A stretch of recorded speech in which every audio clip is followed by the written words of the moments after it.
ಈಗ ಟೊಮೆಟೊ ಚಟ್ನಿ ಮಾಡಿ ಹೊಸ ವಿಧಾನದಲ್ಲಿ.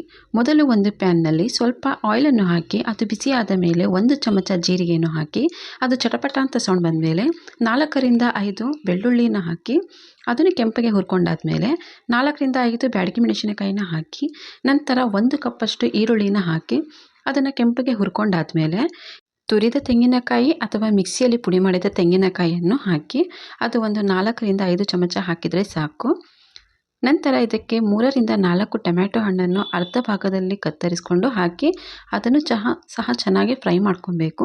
ನಂತರ ರುಚಿಗೆ ತಕ್ಕಷ್ಟು ಉಪ್ಪನ್ನು ಹಾಕಿ ನಂತರ 2 ಚಮಚದಷ್ಟು ಬೆಲ್ಲ ಹಾಕಿ ಸ್ವಲ್ಪ ಹುಣಸೆ ಹಣ್ಣನ್ನು ಹಾಕಿ ಫ್ರೈ ಮಾಡ್ಕೊಳ್ಳಿ.